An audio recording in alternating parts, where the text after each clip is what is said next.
I'm Tiger Height, and I'm here to make WWE NXT and Pro Wrestling majestic again. Now, I saw the announcement before we even get into any of the show, because I actually did like the show.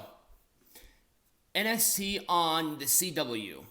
I might make a separate video, but I think Billy Corgan and James Mitchell took a hot steaming diarrhea in the bed. This is bad for them, but we'll talk about that in a different video. I'll probably actually record that right after the show. So there we go. Anyway, this show was good. I liked it. Most matches were good. Things made sense. It was actually fluid. I dig it. Let's talk about our first match for the NXT Heritage Cup Championship. That's what they call it now. We have Noam and Akira Tozawa. God, these two had a fun match. God, what a fun match. It was a roll-up and then a cheap shot for fall number 1 for Noam Dar. Then it was an ankle lock for fall number 2. And finally, it was a Nova roll after some bullshit for Noam Dar to retain the Cup Championship, whatever you want to call it. Ribbon. Might as well make it a ribbon. Maybe a medal. Maybe Kurt Angle can go for it. But despite the jokes, I like this match. It gets a full thumbs up.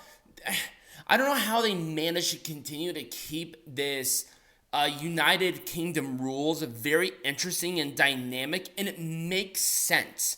It's something different. It's so refreshing. I just sort of wish we had more maybe of like a UK whatever division where some people will only wrestle within those parameters. I think it would be an interesting dynamic. But if this is what we're going to do here, also Alpha Academy was really popular on this show. I don't mind it. Oh, God. All right. Lyra Valkyria, her first full-blown segment after winning the NXT Women's Champion. She needs a manager. Her promos are dog water. Like, seriously. Xia Li issued the challenge for the NXT Women's Champion, which I actually agree with.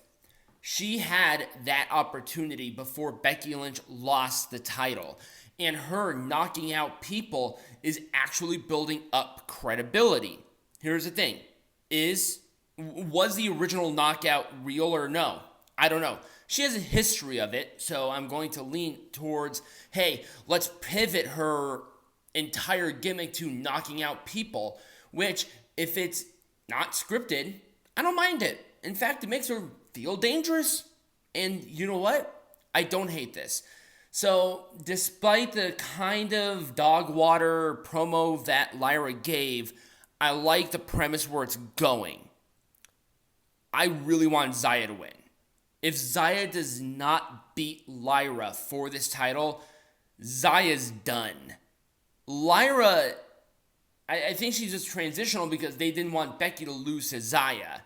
Xia should be the NXT Women's Champion at this point.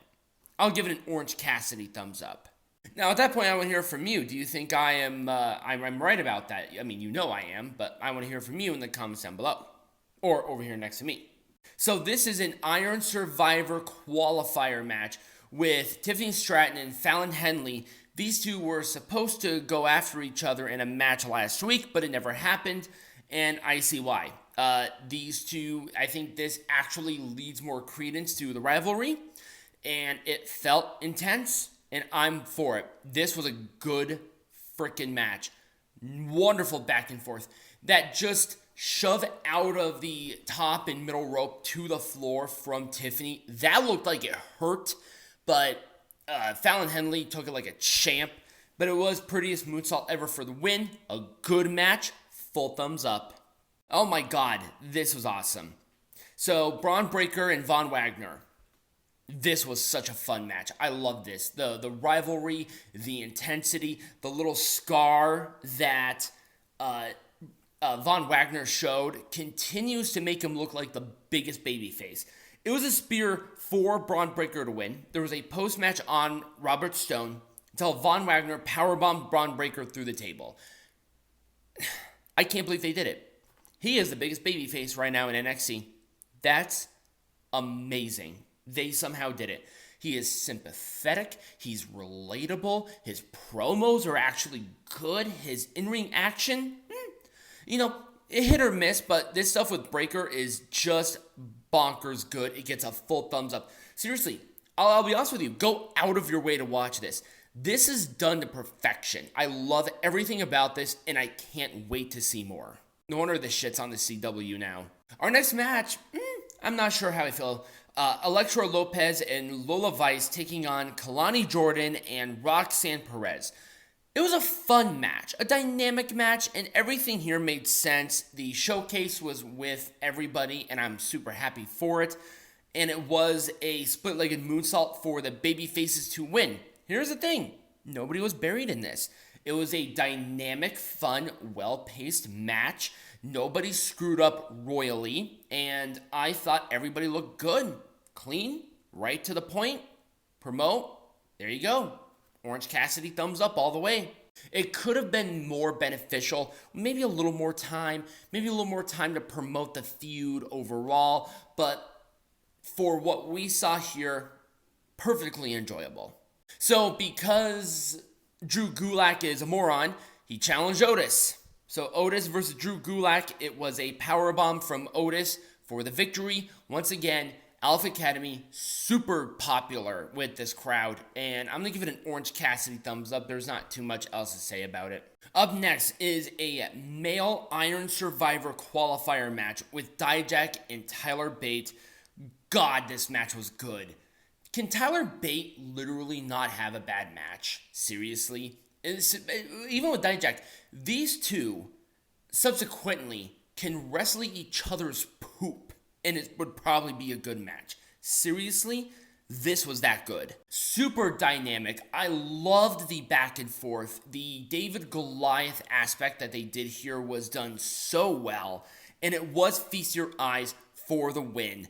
Tyler Bate didn't look bad. Dijak had needed this win so damn bad, and it gets a full thumbs up. God damn, this NXT is going really well. No wonder they're on the CW now. And in our main event segment, you have to talk about it. Trick Williams, Carmelo Hayes. Here's the thing. Carmelo,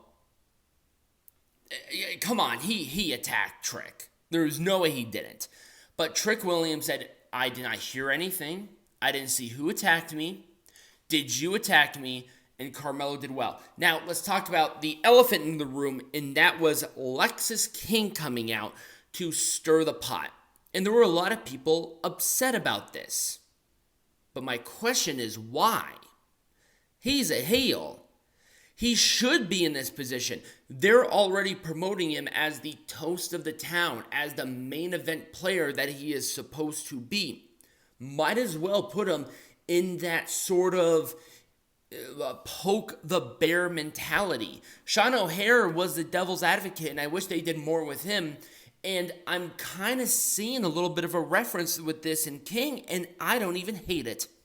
And also, Trick Williams punching Carmelo Hayes, which led to this face, was even better. Even though it was accidental, it makes it even better. Ooh, God, you feel those goosebumps on your arms? That's how good that was. Full thumbs up.